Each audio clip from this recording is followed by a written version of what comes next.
Dr. Tan Wu Meng. Question 30, please.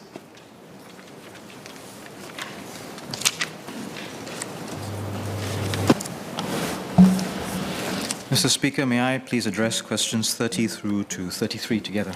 Yes, please. Sir, members have asked about the cause and impact of the IT systems outage at public healthcare institutions on the 27th of August 2022. There was a related outage that occurred in the morning of the 5th of September 2022, which I will also address. From 7 a.m. on the 27th of August 2022, the public healthcare monitoring systems detected IT network connectivity failures. The faults were rectified and the systems were restored by 10:45 a.m. on the same day. In total, 26 IT applications were affected, including the electronic medical records, appointment, pharmacy, and laboratory systems. 17 public healthcare institutions, including the acute hospitals, community hospitals, and specialist outpatient clinics, and all the polyclinics were also affected. On the 5th of September, at 10 a.m., another fault occurred in the IT infrastructure. Some functionality was restored from 1 p.m. on the same day, and full functionality was restored by 6 p.m. the next day. This outage affected 8 public healthcare institutions and 2 out of the 3 polyclinic groups. Due to the nature of this outage, the time to recovery of the system was longer, hence operations and services were switched to their backup infrastructure. Both incidents caused a significant impact on operations. On both the 27th of August and the 5th of September, our affected public healthcare institutions activated their downtime procedures and business continuity plans to keep operations running using alternative systems and, in some cases, manual documentation. These business continuity plans are exercised regularly, and staff were able to switch processes to sustain operations during the outage. But they had to work doubly hard to keep healthcare operations running smoothly. Patients experienced longer wait times, ranging up to 1 hour at the affected institutions. Some had their outpatient appointments rescheduled. There were delays in dispensing medications to patients. Fortunately, there was no compromise to urgent care services across the institutions during the IT disruptions. Nobody was turned away from the emergency departments or denied urgent care. I would like to express my thanks to all the teams, the nurses, the admin staff, the clinicians, for keeping the services running for our public healthcare system and for keeping our patients safe. We are investigating the incidents with the manufacturer of the IT hardware to rectify any weaknesses in the system. This is what we have found out so far. The main cause of the outages were failures of hardware devices in our data centers. Public healthcare IT infrastructure is housed in more than one data center for resilience and redundancy.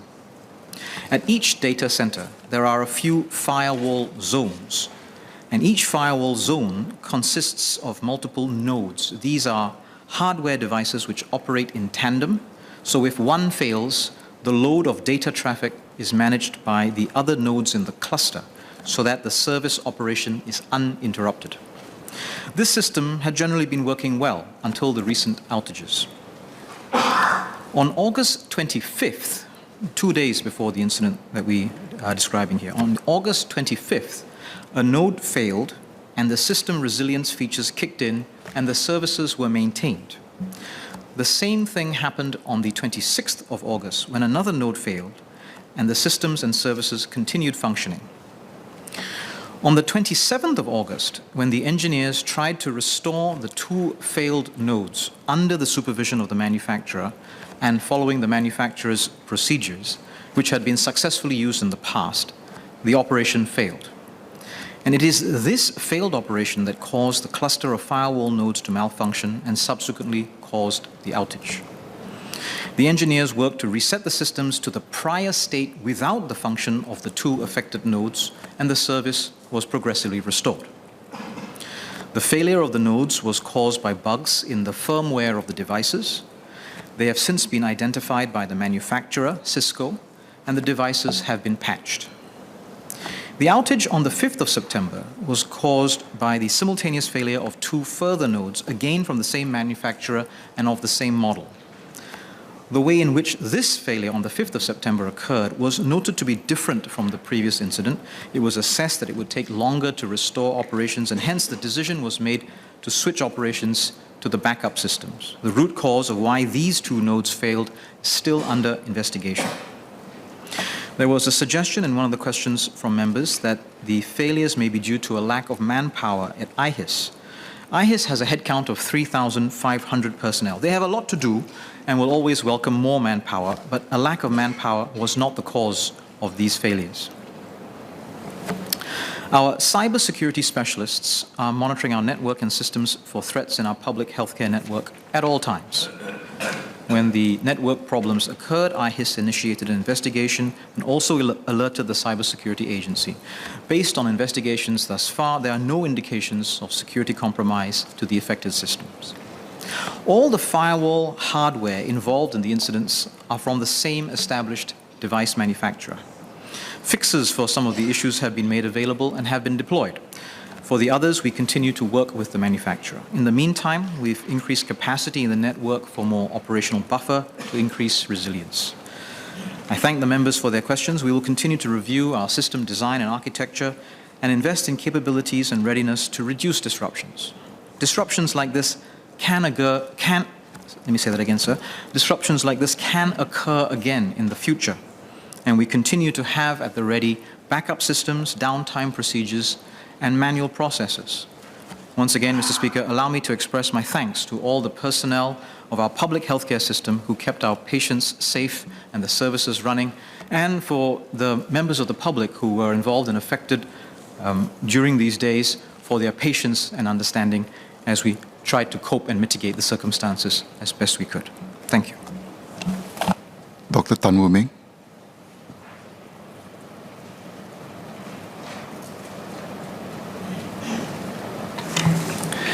I thank SMS for his answer. Mr. Speaker, I filed all 3 of my oral questions on this topic, and I seek Speaker's indulgence for supplementary questions.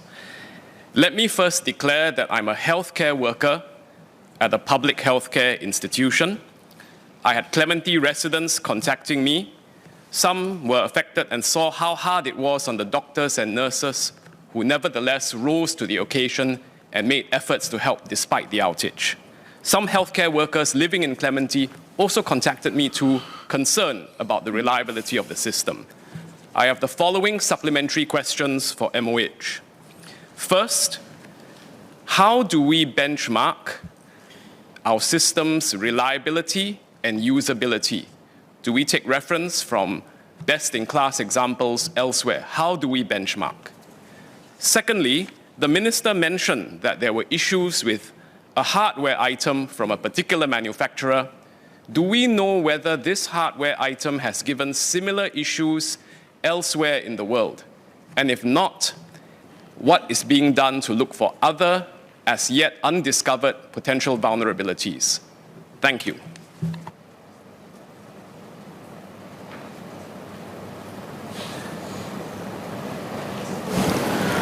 So I thank Dr. Tan Woo Meng for the questions. His first question was about the benchmarking of reliability and usability. We do indeed take reference from other parts of the technology industry and the healthcare technology industry. There are service level agreements about the uptime availability as well as the sort of user interface usability for the products that IHIS manages, and these are indeed benchmarked against best in class around the world. His second question was about the hardware. Were there similar issues, and what are we doing to look at vulnerabilities? I think other vulnerabilities with similar hardware. The bugs that we have detected as part of these incidents have not previously been described before in other parts of the world. The hardware that was involved is used in other parts of government systems, but in relatively limited numbers, and they are configured differently. And this is partly because the way in which government requires its data flow its interoperability, its system architecture is different from the requirements of the healthcare space. And so the specific configurations for this type of hardware in the rest of government is not present. But nevertheless, we are working together, the various agencies that are involved in public sector technology, Cybersecurity Agency, GovTech, IHIS, and others, share information and are looking to scan across the various infrastructure that we have to check on these possibilities. Mr. Tingru.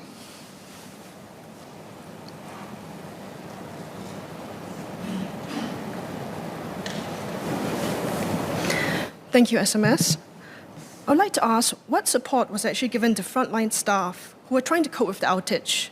As I imagine that the situation was quite challenging when this was happening during both instances. Also, is there training given to these frontline staff about what to do and what the BCP plans were?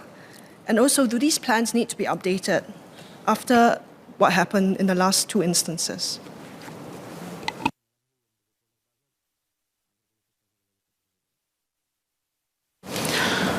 So I thank Ms. He for her questions. The support for frontline staff, indeed. The support from MOH and IHIS is largely around communication and providing clear information about what has happened, what are the expected steps taken to restore functionality, how much time will be required. Because the next set of decisions, which BCP plans, business continuity plans and processes to implement, are done at an operational level depending on the needs of each team. So from IHIS and MOH, a lot of the support is around communication. Within the healthcare ecosystem and the clusters, there is clearly they mobilize staff, they mobilize the senior staff, the junior staff, everybody have their hands on deck to cope and deal with the outages as well as the extra processes required for the outages. And that includes overtime for some staff, having to work extra hours, and then consequently overtime claims as a result of that.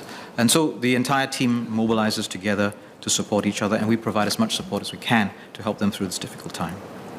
Is training provided? Yes. Business continuity plans, disaster recovery plans are drilled regularly in the healthcare units and teams. They're part of standard training for all the healthcare workers that are in our public healthcare sector, and the training is updated on a regular basis. This is not something that is standardized in every team and in every unit across the healthcare ecosystem, because these are peculiar to the operations and flows within each clinical team. And so you have standards that are set broadly, expectations that are set, guidance but then each team will develop the granularity of their business continuity plans, and these are then drilled as well.